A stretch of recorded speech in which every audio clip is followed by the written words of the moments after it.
Hello everybody, welcome to our channel, our health and wellness. So today we are going to discuss about some important questions regarding chapter pollution of air and water.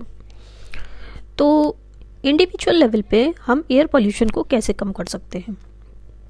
तो एक तो हमें crackers को burn नहीं करना चाहिए क्योंकि इनसे बहुत ज़्यादा पोल्यूशन होता है. लोगों में अवेयरनेस स्प्रेड करनी चाहिए एयर पोल्यूशन के बारे में कि क्या मेथड्स हैं कि जिनसे हम एयर पोल्यूशन को कम कर सकते हैं.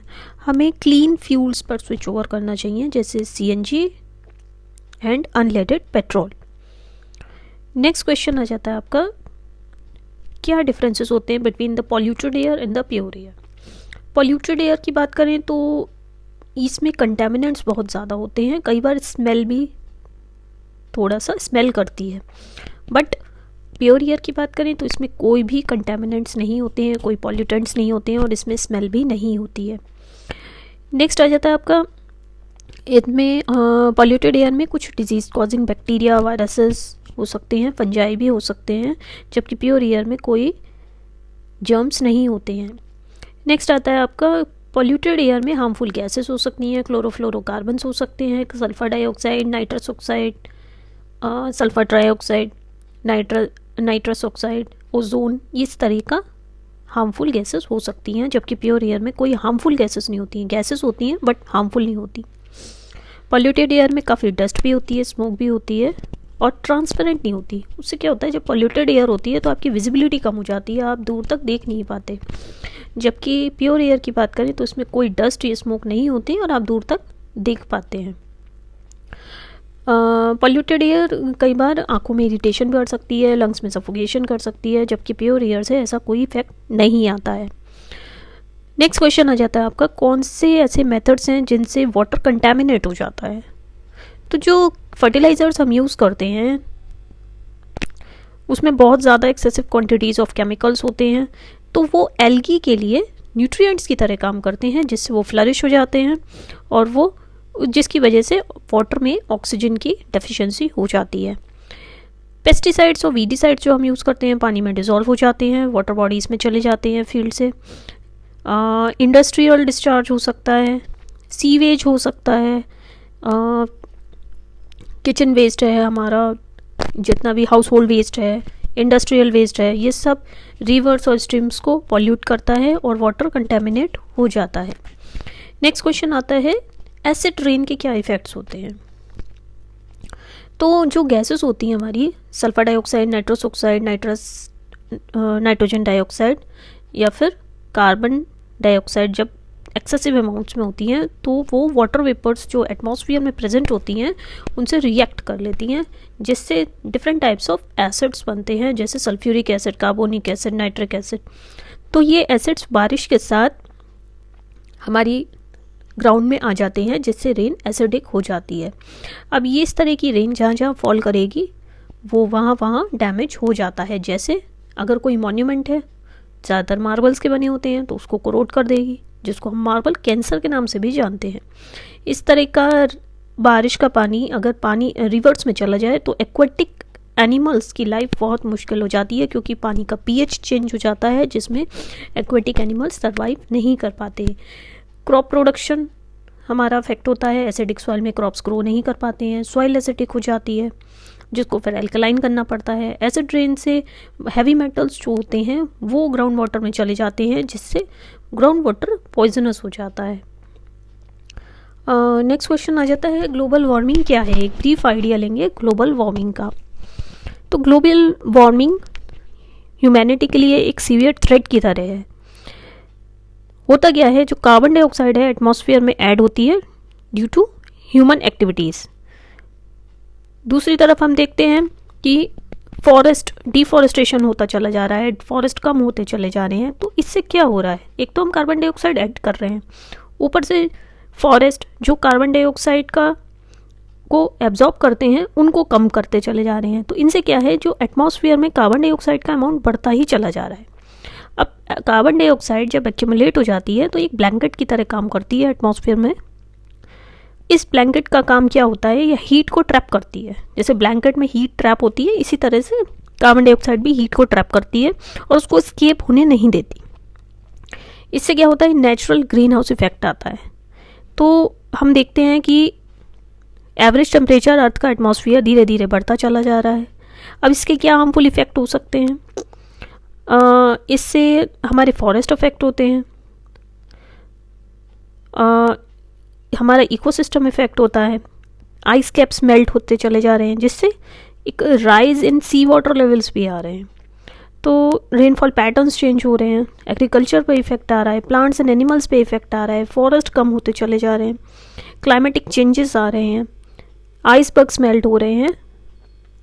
तो इन सब से क्या हो रहा है, जो कोस्टल एरियाज है वहाँ पे फ्लडिंग होने के चांसेस बढ़ रहे हैं। नेक्स्ट क्वेश्चन आता है, मार्बल कैंसर के बारे में बात करेंगे।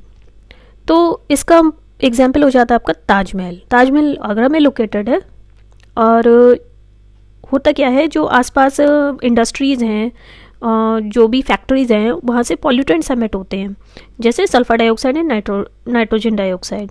तो इससे जो उसका वाइट मार्बल है उसका डिस्कलरेशन होता चला जा रहा है। ऐसे ट्रेंड से क्या हो रहा है कि जो मॉन्यूमेंट का मार्बल है वो कोरोड होता चला जा रहा है। तो और ऊपर से जो सस्पेंडेड पार्टिकुलेट मैटर होता है आसपास इंडस्ट्रीज़ और फैक्ट्रीज़ के से जो आता है, उससे उसका डिस्कलरेशन भी हो रहा है। एक तो एसिड कोरोड कर रहा है, ऊपर से उसका भी डिस्कलरेशन होता चला जा रहा है। नेक्स्ट क्वेश्चन आता है, जब इन न्यूट्रिएंट्स बढ़ जाते हैं तो एक्वेटिक ऑर्गेनिजम्स की सर्वाइवल कैसे अफेक्ट होती है? तो केमिकल फर्टिलाइजर्स जो होते हैं, जिससे हम क्रॉप यील्ड इम्प्रूव करने के लिए यूज़ करते हैं, अगर वो बहुत ज़्यादा डाले जाएं तो वो फील्ड से वॉश ऑफ हो जाते हैं। अब यही फर्टिलाइजर्स एल्गी के लिए न्यूट्रिएंट्स का काम करते हैं, और वो बहुत ज़्यादा क्वांटिटी में बढ़ जाते हैं वाटर बॉडीज़ में। जब ये एल्गी डाई करते हैं तो वो डिकम्पोजर्स के लिए खाने का काम करते हैं। अब डिकम्पोजर्स को भी ऑक्सीजन की ज़रूरत होती है इस प्रोसेस में, तो इससे क्या होता है, बहुत ज़्यादा ऑक्सीजन वाटर बॉडी की यूज्ड अप हो जाती है, जिसके बाद जो एक्वाटिक एनिमल्स जो ऑलरेडी रहते हैं वहाँ पर, उनके लिए ऑक्सीजन कम पड़ जाती है, और इससे उनकी डेथ भी हो सकती है। नेक्स्ट क्वेश्चन आ जाता है आपका, क्या इंपॉर्टेंट पॉल्यूटेंट्स हो सकते हैं एयर के? तो मेटल्स होते हैं, कैडमियम, लेड, डस्ट हो सकता है, हाइड्रोकार्बन्स हो सकते हैं, सल्फर की ऑक्साइड्स हो सकती हैं, जैसे sulphur trioxide, sulphur dioxide, carbon dioxide हो सकती है, कार्बन मोनोऑक्साइड हो सकती है। तो ये कुछ पॉल्यूटेंट्स होते हैं जो एयर को पॉल्यूट करते हैं। नेक्स्ट क्वेश्चन आता है आपका, ओजोन लेयर क्या होती है और ओजोन लेयर कैसे डैमेज होती है?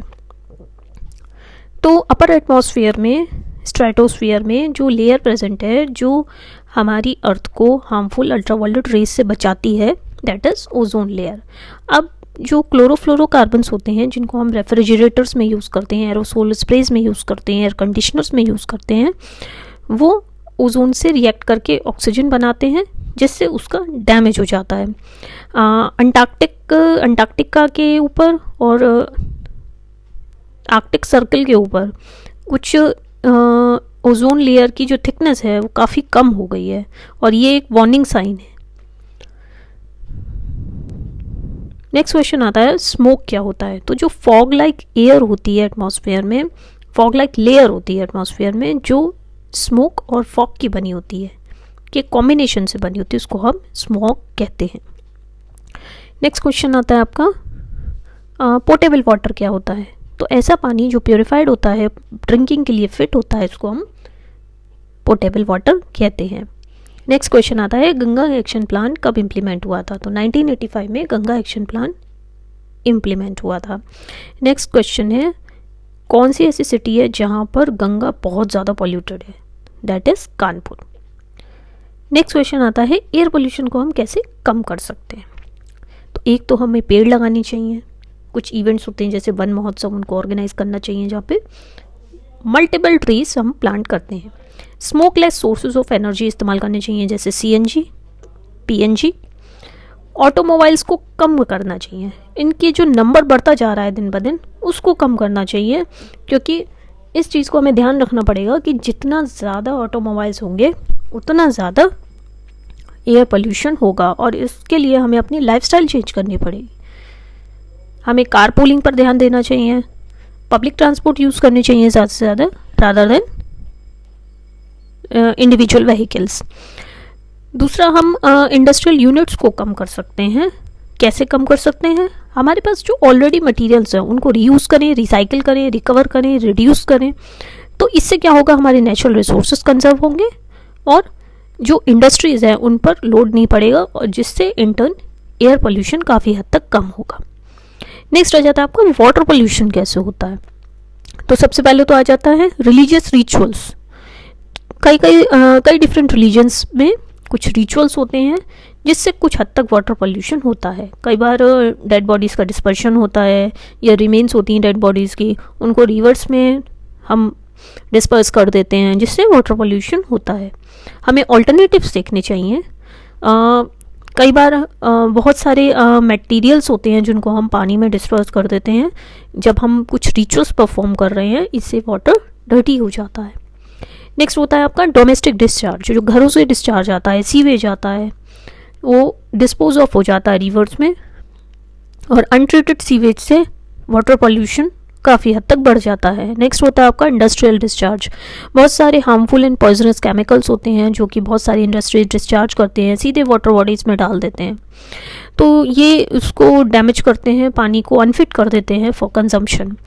नेक्स्ट आता है आपकी ह्यूमन एक्टिविटीज़ भी बहुत सारी हो सकती हैं, जैसे कई लोग कपड़े धोते हैं रिवर के पानी में, और लाइव स्टॉक को ले जाते हैं नहलाने के लिए रिवर्स में, उनका वेस्टेज वाटर बॉडीज़ में जाता है। कई बार वो डिफिकेट कर देते हैं at the banks of reverse, तो इससे पानी काफ़ी हद तक पॉल्यूटेड हो जाता है और अनफिट हो जाता है फॉर ह्यूमन कंजम्पशन।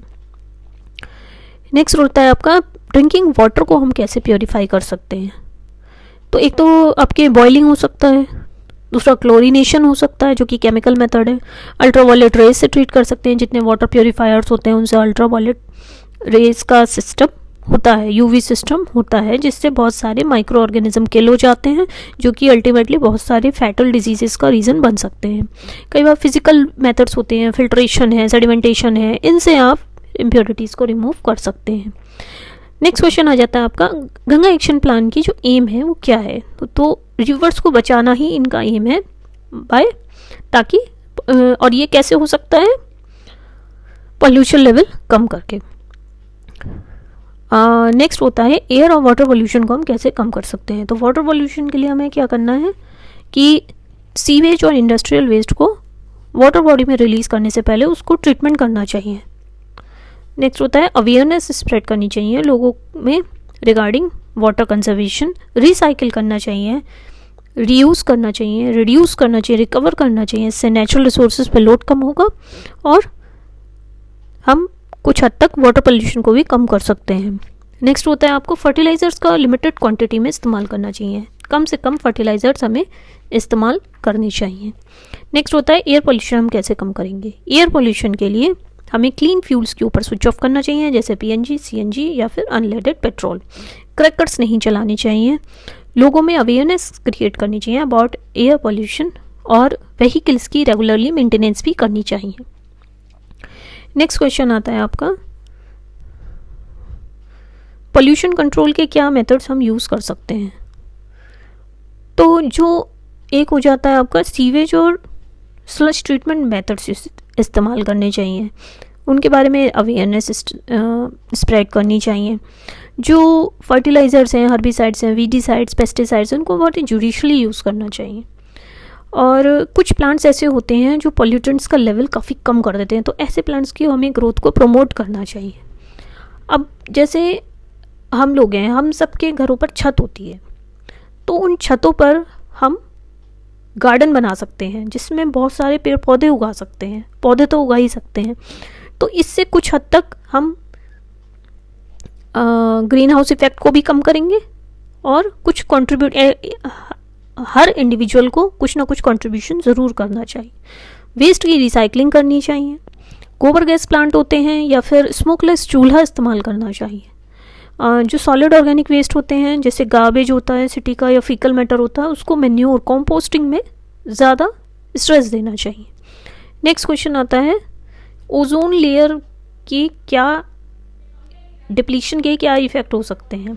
तो एक तो सॉइल को नुकसान पहुंचा सकती है, क्रॉप प्लांट्स को नुकसान पहुंचा सकती है, और ह्यूमन बीइंग्स में कैंसर का रीज़न भी बन सकती है, स्किन कैंसर का रीज़न बन सकती है। रीजंस के बारे में हम पहले ही डिस्कस कर चुके हैं। अब हम देखते हैं कि जितना ये अर्बनाइजेशन होता जा रहा है, इंडस्ट्रियलाइजेशन होता जा रहा है, ये एयर पोल्यूशन को कहीं ना कहीं कंट्रीब्यूट कर रहा है। तो हमें क्या करना चाहिए जिससे ये कम होता जाए? तो उसको हम ये कर सकते हैं कि फॉसिल फ्यूल्स का कंजम्पशन कम से कम करें, ज़्यादा से ज़्यादा पेड़ लगाएं जिससे एयर प्योरीफाई हो जाए और कार्बन डाइऑक्साइड की कंटेंट एयर में कुछ हद तक कम हो। ऑल्टरनेट केमिकल्स यूज़ कर सकते हैं, जैसे क्लोरोफ्लोरोकार्बन्स होते हैं जिससे ओजोन लेयर कम हो जाती है, जिसकी मोटाई कम हो रही है, उसकी जगह हम आइसोब्यूटेन्स यूज़ कर सकते हैं जिससे ओजोन लेयर की डिप्लीशन को हम कम कर सकें। Non conventional sources of energy इस्तेमाल कर सकते हैं, जैसे जियोथर्मल एनर्जी है, विंड एनर्जी है, टाइडल एनर्जी, सोलर एनर्जी। तो इनको अगर हम इस्तेमाल करेंगे तो ये रिन्यूएबल सोर्सेज ऑफ एनर्जी हैं और ये कभी इनएग्जॉस्टेबल सोर्सेज ऑफ एनर्जी हैं। तो इनको हम काफ़ी थोड़ा सा कॉस्टली ज़रूर पड़ते हैं, बट ये कभी ख़त्म नहीं होंगे, ये इनएग्जॉस्टेबल है। So that's all for the day. Thank you so much.